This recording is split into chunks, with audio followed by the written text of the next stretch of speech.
I'll never forget the day my life unraveled like a cheap sweater snagged on a rusty nail. My name's Linda Carter, and at 52, I thought I had it all figured out. 25 years married to Tom, a steady, salt-of-the-earth guy who never so much as raised his voice. Two grown kids off carving their own paths, and a quiet house in suburban Ohio with a wraparound porch and a sagging mailbox. It wasn't a bad life, not by a long shot. But quiet can turn into restless, and restless can make you do things you never thought you'd dare. That's how I ended up with a secret profile on a dating site. Not for anything reckless, mind you, just a flicker of excitement, a whisper of something to remind me I wasn't just Tom's wife, the PDA mom turned empty nester, fading into the wallpaper of my own story. I'd upload a photo or two, nothing too flashy, just me in a sundress or smiling over a cup of coffee, and I'd chat with strangers who didn't know my real name or the life I'd built. It was harmless, or so I kept telling myself. It all started last spring, when the air was thick with pollen and the hum of lawnmowers. Tom was out front, pushing that old Toro across our patchy yard, sweat sticking his gray t-shirt to his broad back. I was inside, sprawled on the couch, scrolling on my phone with a glass of iced tea sweating on the coaster. That's when I stumbled across it, an ad for Second Chances, one of those sites promising connection for folks our age, folks who'd maybe let the spark dim a little too long. I hesitated, my thumb hovering over the screen, heart doing a little jig in my chest. I wasn't unhappy with Tom. He still brought me coffee in bed some mornings, still kissed my forehead before work. But there was an itch, a nagging little voice asking, "Is this it?" Boredom won out. I tapped the ad, signed up as Sunflower 52, a nod to the flowers Tom planted by our porch every year, bright and cheerful, and dipped my toe into the unknown. I didn't use my real name, didn't show my face at first. Just a shot of my hands holding a paperback, nails painted a bold red I'd never wear in real life. The messages trickled in slow. "Nice hands. What's your story?" I'd laugh, type a quick reply, and delete the app before Tom trudged back inside, grass clippings on his boots. It was my little game, a secret I kept tucked away like a diary under the mattress, safe and sound. But secrets? They've got a way of growing legs and running off when you're not looking. One night, I got sloppy. Tom was at his bowling league, hollering strikes with the guys from the hardware store, and I'd poured myself a glass of Chardonnay. Okay, maybe two. The house was too quiet, the kind of quiet that presses on your ears, and I felt bold. I logged back into Second Chances and uploaded a new photo, one I'd snapped earlier that day in the backyard. My hair was down, auburn strands catching the late afternoon light, and I wore that green dress Tom always said made my eyes pop. It wasn't daring, not really, just me leaning against the oak tree, smiling like I had a secret. I didn't think twice. Hit post, watched the screen glow, and the replies flooded in faster than I could keep up. "Gorgeous. Wish I could meet you." That smile's trouble. My cheeks flushed, not just from the wine but from the thrill of it. The idea that someone out there saw me, really saw me, even if it was a lie. I fell asleep with the phone beside me on the couch, app still open, the Chardonnay glass tipped over on the rug. Never once did I imagine what was coming. The next morning, I woke to the smell of coffee and Tom's voice, sharp as a snapped twig. "Linda, what the hell is this?" He stood in the kitchen, my phone in his hand, screen glowing with Sunflower 52 in all its damning glory. My stomach dropped like a stone in a well. I'd forgotten to log out, forgotten to hide it, forgotten everything but the buzz of those messages.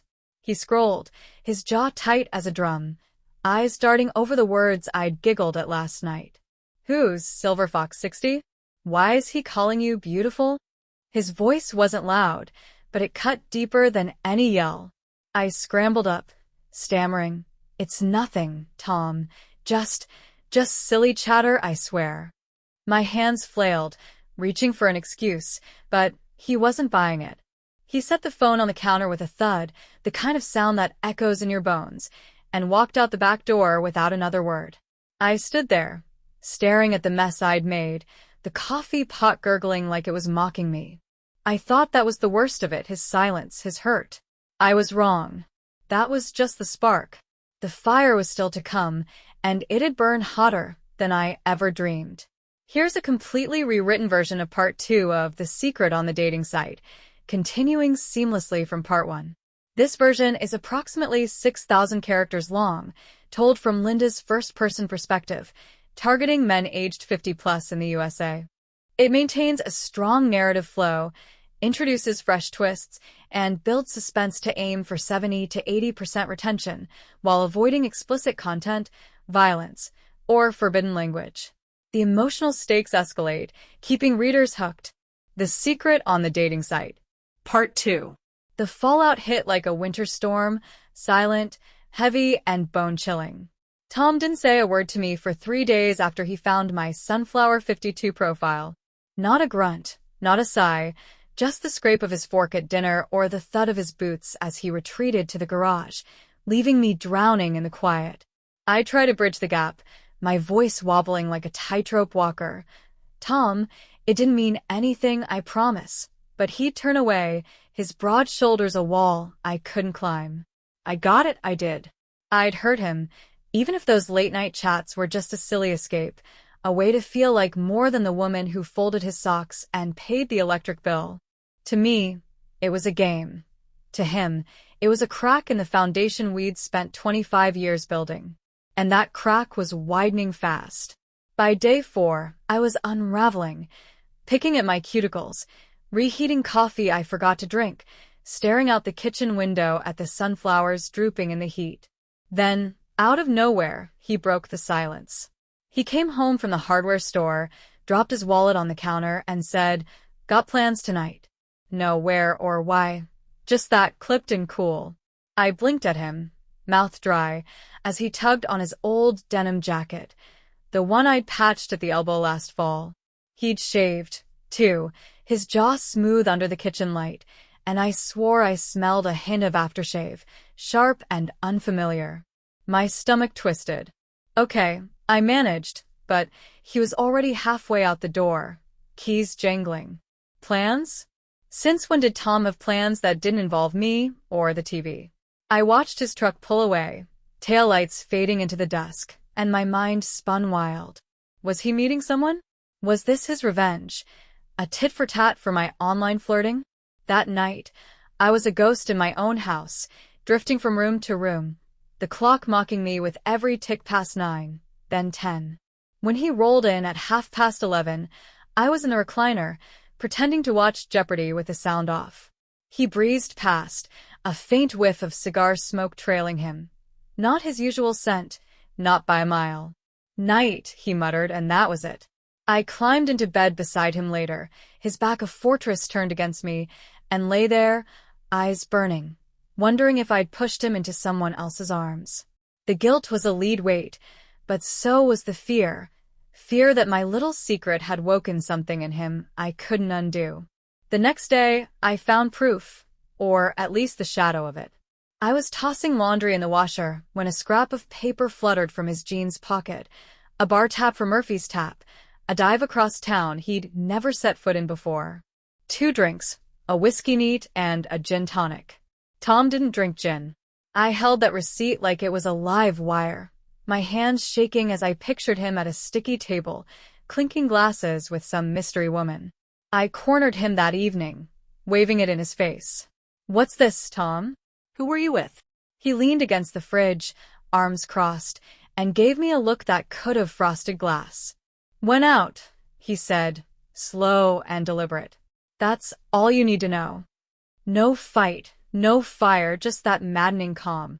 I wanted to scream, to shake him, but I just stood there, the receipt crumpling in my fist. I'd opened Pandora's box with that dating site, and now something was slinking out, something I couldn't name. The real kick came a few nights later. I was wiping down the counters, restless, when his phone lit up on the island, left behind while he mowed the lawn. A text flashed. "Last night was a blast, Tom. Friday again." From Ellen. Ellen? My heart slammed against my ribs. I didn't know an Ellen, not a friend, not a coworker, nobody. I swiped it open. Our anniversary code still worked, thank God, and skimmed the thread. You're hilarious. Can't wait to hear more. More what? I scrolled faster, but it was all vague, friendly scraps that left me gasping for air. I set the phone down as the mower roared closer, my mind a tangle of dread and disbelief. He'd caught me playing pretend online, and now he was out there, living something real, or at least real enough to text about. Ellen. The name seared itself into me, a question mark I couldn't erase. I'd started this mess, but Tom was rewriting the rules, and I was terrified of the next page. Ellen became my shadow, a faceless phantom haunting every corner of my mind. I couldn't shake her. Those 3 little letters taunting me from Tom's phone, a name I didn't know but couldn't unknow. I'd lie awake at night, his steady breathing beside me a cruel contrast to the storm in my chest, picturing her laughing at his dry jokes over gin tonics at Murphy's Tap. Was she tall? Brunette? Did she twirl her hair when she talked? I'd started this with my Sunflower 52 nonsense, chasing a cheap thrill, but now Tom was out there in the wild, and I was the one caged by my own making. I had to know who she was, what she meant to him. I couldn't just sit there and let our life slip away like sand through my fingers. So I turned into someone I didn't recognize, a snoop, a spy in my own marriage. The next morning, while Tom was out front hosing down his truck, I grabbed his phone from the kitchen counter. My hands trembled as I punched in our anniversary code, still worked, thank God, and dove back into his messages. Ellen's thread was longer now. Loved the story about the fishing trip. You're full of surprises. Fishing trip? Tom hadn't cast a line since the kids were little, when he'd spent a weekend untangling their hooks from the weeds at Lake Milton. Was he inventing a new Tom for her, a guy with stories I'd never heard? I scrolled further, heart pounding, and found a photo, a blurry shot of a handwritten note. Friday, 7, usual spot. No face, no context, just that. I snapped a picture of it with my own phone, hands sweaty, and slid his back where I'd found it just as the screen door creaked open. He walked in, wiping his brow, and I forced a smile, my pulse a drumbeat in my ears. I had a lead, but it only deepened the mystery. I didn't stop there, I couldn't. That afternoon, while he napped on the couch, I fired up my laptop and Googled Ellen Dayton, Ohio. A long shot, but we're not far from there. A dozen hits popped up, but one caught my eye. Ellen Baxter, 49, a florist with a small shop on Main Street. Her website had a headshot, petite, blonde, dimples that could charm a snake. My stomach lurched. Was this her? Did she pour Tom's whiskey while arranging daisies? I clicked deeper, found her Facebook, public, bless her, and scrolled. No Tom, no smoking gun, just posts about peonies and her tabby cat. But then, a photo from last month, her at Murphy's Tap, raising a glass with a caption, "Cheers to new friends." New friends. The timestamp matched the night of that bar tab. I shut the laptop, breath shallow, and leaned back in the chair. It wasn't proof, but it was close enough to make my skin crawl. I decided to fight back, to reclaim something, anything. That night, I logged into Second Chances again, my fingers hovering over the keyboard. I updated my bio, seeking a little magic to shake up the mundane, and watched the messages roll in. Hey, pretty lady. Love that spark in your words. I picked one, Mike, 55, a retired trucker from Akron with a gravelly voice in his texts, and flirted back. Miss seeing you online, he wrote, and I replied, life's been a roller coaster, but I'm here now. It felt good, that rush, but it was a hollow echo of what I'd lost with Tom. Every ping reminded me of his phone lighting up with Ellen's name, and the thrill soured fast. I was spinning wheels, not winning him back. Then came the curveball. Friday rolled around, Ellen's usual spot day, and Tom left at 6, claiming he was running errands. I waited, then tailed him in my old Buick, heart in my throat. He drove to Murphy's, parked, and went inside. I lingered across the street, peering through the grimy windows. There she was, Ellen. I was sure of it, blonde and animated, sliding into a booth across from him. They hugged, quick but warm, and my chest tightened. But then another figure joined them, a man, gray-haired, clapping Tom on the back. They laughed, ordered drinks, and I squinted, confused. Was this a group thing? A setup? I stayed an hour, watching, until Tom pulled out a notebook and handed it to Ellen. She flipped it open, nodded, and scribbled something. My mind raced. Were they planning something? Against me? I drove home, knuckles white on the wheel, the pieces not fitting but cutting deeper all the same. I'd poked the bear with my secret, and now it was roaring back, and I didn't know the shape of its claws. I couldn't unsee it. Tom laughing with Ellen and that gray-haired stranger at Murphy's tap, passing a notebook like it held the keys to some secret kingdom I wasn't part of. I drove home that night with my headlights cutting through the dark, my mind a jigsaw puzzle with half the pieces missing. Was Ellen his escape? Was the other guy in on it? And that notebook, what was it? A plan to twist the knife I'd already plunged into us? I'd started this whole mess with Sunflower 52, chasing a flicker of attention, but now I was the one in the shadows, watching my life tilt off its axis. Sleep didn't come easy after that. Just jagged dreams of Tom walking away, Ellen's dimples flashing like warning lights. The next morning, I played it cool, stirring oatmeal while he read the paper, but my eyes kept darting to him, searching for cracks in his armor. He was too normal, humming over his coffee, folding the sports section just so. Gonna be late today, he said, casual, as if he hadn't been plotting with a florist and some mystery man. I nodded, throat tight, and decided I needed more than blurry window glimpses. I waited till he left for work, then rummaged through his truck, glove box, under the seats, anywhere he might have stashed a clue. I found it in the center console, a folded receipt from a craft store in Dayton, dated 2 days ago, for glue sticks and cardstock. Craft store? Tom hadn't touched a glue gun since the kids' school projects. My gut churned. Ellen's floral shop was in Dayton. Was this connected?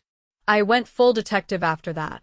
I drove to Murphy's tap at lunch, heart-pounding, and sweet-talked the bartender, a grizzled guy named Ray, who'd seen me and Tom there years back. Hey, Ray, you know a blonde Ellen comes in Fridays? He scratched his beard, shrugged. Maybe. Lots of blondes. She with a big guy, talks loud. I froze, gray-haired guy. Yeah, sometimes. I lied. Ray grinned. That's probably Ellen and Jim. Good tippers. Been coming in with some fella lately, quiet-type jeans. Tom. My stomach flipped, but I pressed on. They planning something? Ray laughed. Planning? Nah, just yakking. Saw M with a book once. Recipes, or some nonsense. Recipes? I thanked him, head spinning, and left with more questions than answers. Back home, I logged into Second Chances again, needing a lifeline. Mike, the trucker, was online. Hey, darlin', where you been? And I poured out a vague version of my chaos. Husband's acting strange. Think he's hiding something. Mike typed back. Sounds like he's got a side gig. You okay? Side gig? I stared at the screen, the craft receipt and notebook flashing in my mind. Was Tom cooking up more than dinner? I flirted with Mike a bit longer. You're sweet to worry, but it felt like shouting into a void. I needed Tom, not a stranger's emojis. The rail jolt came Saturday. Tom announced, heading out for a bit, and grabbed his keys, that denim jacket slung over his shoulder. I waited 5 minutes, then tailed him again, my Buick rattling with nerves. He stopped at a hardware store, bought paint, brushes, then hit a bakery, emerging with a small box tied with twine. My breath hitched. Was this for Ellen? He drove to Murphy's next, and I parked a block away, watching. Ellen met him outside, all smiles, and took the box. They chatted, heads close, then parted, no hug this time. I trailed him home, my hands sweaty on the wheel, and when he walked in, he was whistling Sweet Caroline, a tune he hadn't sung since our dating days. Hey, Lynn, he said, setting the paint cans down. Thought I'd spruce up the porch. I stared, mute, as he pulled a sunflower from his jacket. Fresh, bright, my favorite. For you, he grinned, and handed it over. I held that flower, its petals soft against my palm, and felt the ground shift. Paint for the porch? A sunflower for me? The bakery box for Ellen? My head screamed betrayal, but my heart whispered doubt. I'd followed him, spied on him, and still couldn't pin it down. Was he punishing me with kindness, or was this something else, something I'd never guess? I set the sunflower in a vase, its yellow face mocking my confusion, and knew I was in too deep. I'd lit the fuse with that dating site, and now the explosion was creeping closer, tick by tick, and I couldn't tell if it'd blow us apart or pull us back together. That sunflower sat in its vase on the kitchen table, staring me down like a witness I couldn't cross-examine. Tom's whistle still echoed in my ears. Sweet Caroline, a song from our first summer, when we danced barefoot on his apartment balcony with cheap beer and big dreams. Now it felt like a taunt, tangled up with paint cans, a bakery box for Ellen, and that notebook I couldn't crack. I tailed him, rifled through his truck, grilled a bartender, and still I was grasping at smoke. Was he rebuilding our porch, or our life, to spite me? Or was Ellen the key, her dimpled smile a lock I'd never pick? I'd sparked this mess with Sunflower 52, but Tom was steering it now, and I was strapped in for a ride I couldn't control. The next day, I watched him like a hawk. He hauled the paint out back, cracked open a can of sage green, my favorite color, and started brushing it onto the porch railing, humming again. I stood at the sink, pretending to scrub a pan, my eyes darting between him and that flower. "Looks good," I called, testing the waters. He glanced up, grinned. Thought it was time for a fresh start. Fresh start? The words hung there, heavy with double meaning, and I forced a smile, my stomach nodding.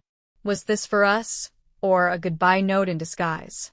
I needed answers, not riddles, but every time I opened my mouth to ask, the words stuck like glue. That night, I got a break, or a shove off the cliff, depending how you look at it. Tom left his wallet on the dresser, and while he showered, I flipped it open. Tucked behind his driver's license was a folded post-it. Ellen, finalized by Saturday. Don't let her suspect. My breath caught. Suspect what? Saturday was tomorrow. I shoved the note back, my hands clammy, and paced the bedroom, piecing it together. The paint, the bakery, the notebook. Finalize what? Was he leaving me, setting up a new life with Ellen, and this fresh start was just a cruel curtain call? I logged into Second Chances in a panic, spilling it to Mike. Found a note. Think he's plotting something big. Mike typed back, "Darlin', confront him or get out ahead of it." Confront him? My chest tightened. I'd been sneaking around too long to play the brave wife now. Saturday dawned gray and thick, the air heavy with coming rain. Tom was up early whistling again. Damn that tune, and said, "Gotta run some errands." Back by noon. He kissed my cheek, soft and quick, and I nodded, numb. The second his truck rumbled off, I grabbed my keys and followed, my Buick a shadow on his tail. He stopped at Ellen's flower shop first, emerging with a bundle wrapped in brown paper, more sunflowers, I'd bet. Next, Murphy's Tap, where he met Ellen and the gray-haired guy, Jem. Ray had called him. They huddled outside, Tom handing over the bakery box. Ellen peeked inside, clapped her hands, and Jim laughed, loud and deep. I gripped the steering wheel, my nails digging in. What was so funny? What was in that box? He drove home after that, and I trailed, pulling into our driveway just as he hauled a ladder out back. I slipped inside, heart hammering, and watched from the window as he painted, the sage green climbing the posts. Then the doorbell rang. I froze. Tom didn't flinch, just kept brushing, and I crept to the peephole. Ellen stood there, blonde hair tucked under a scarf, holding that brown paper bundle. I opened the door, legs jelly, and she beamed. "Linda, right?" Tom said to drop this off. She handed me the sunflowers, dozens, tied with twine, and a card. "He's a keeper," she winked and left before I could sputter a word. I tore open the card, my hands shaking. Tom's blocky scrawl. 25 years, Lynn. Thought I'd remind you why we started.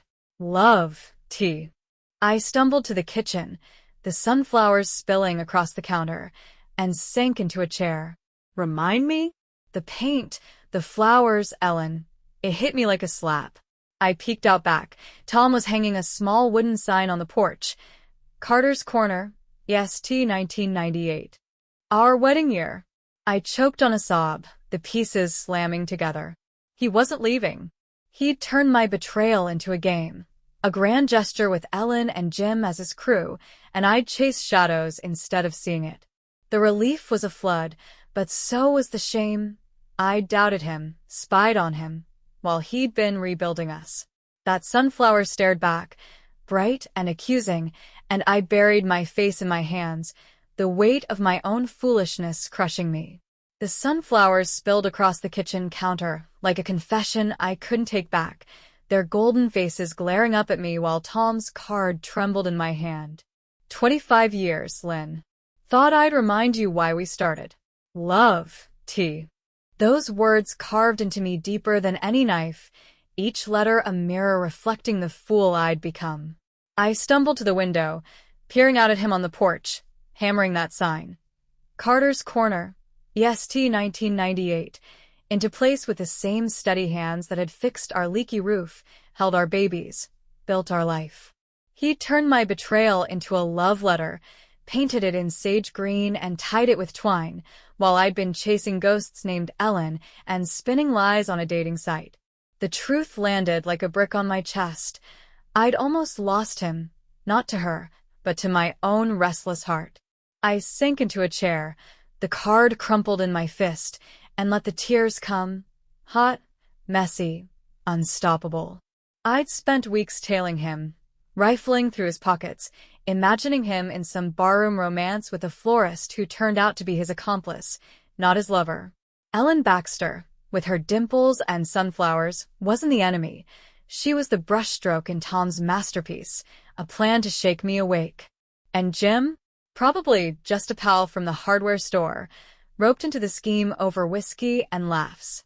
That notebook, the bakery box, the paint, it wasn't a breakup. It was a rebuild, a quiet man's way of saying, I see you, Lynn, even when you don't see yourself. I'd been so blind, so wrapped up in my own guilt and paranoia that I'd missed the man right in front of me, whistling Sweet Caroline, to pull us back from the edge.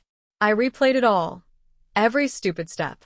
That spring day I'd signed up as Sunflower 52, giggling over iced tea while Tom mowed the lawn, thinking a few flirty messages could fill the hole I'd let grow inside me. The night he found it, his voice cutting through the kitchen like a winter wind, and how I'd stammered excuses instead of owning up. The bar tabs, the texts from Ellen, the way I'd turned into a shadow of the woman he'd married, sneaking, doubting, flirting with Mike the trucker to soothe my bruised ego. I'd told myself it was harmless, just a spark to feel alive, but it had nearly burned us down. And Tom? He'd taken that spark and built a bonfire of forgiveness, one I didn't deserve but couldn't deny. The back door creaked open, and he stepped inside, brushing paint flecks from his jeans. Porch is done, he said, soft and simple, like he hadn't just rewritten our story. I looked up, eyes red, the sunflowers a riot between us. Tom, I croaked, voice breaking, I'm so sorry. He paused, tilting his head, those hazel eyes searching mine.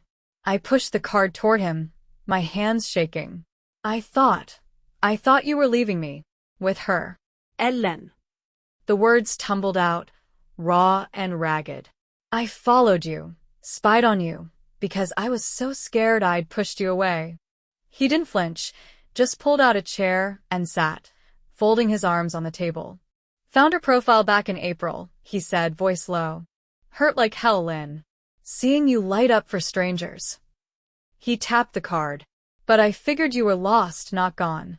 So, I cooked this up. Ellen's a friend from the bowling league, good with crafts. Jim's her brother, helped with the sign. Wanted to rattle you, make you wonder, then show you I wasn't letting go. He reached for my hand, his calluses rough against my skin. Didn't expect you to tail me, though. You're sneaky. I laughed, a wet, broken sound, and squeezed his hand. I'm an idiot, Tom. I didn't see it, any of it. I just kept digging, thinking I'd ruined us. He shrugged, a half-smile tugging his lips. We're still here, aren't we? Took a detour, but it's our road. I nodded, tears spilling again, and leaned into him, his flannel shirt smelling of paint and home. We sat there, quiet, the sunflowers watching, until the rain started tapping the windows, soft as a promise. Later, I deleted Second Chances, my finger lingering over the screen before hitting uninstall. No more Mike, no more Sunflower 52. Just Linda Carter, flawed and sorry, clinging to the man who'd fought for us when I'd forgotten how. The regret gnawed at me, a dull ache I'd carry for a while, knowing I'd nearly traded 25 years for strangers. Hey, gorgeous. I felt small, fragile, but tethered again, thanks to Tom's stubborn heart. The porch glowed green outside, the signs swaying in the storm, and I vowed to never wander that far again. What did you think? Did Linda's mess hit close to home? Or Tom's comeback steal the show? Drop a comment below. I'd love to hear your take. Let's talk about it.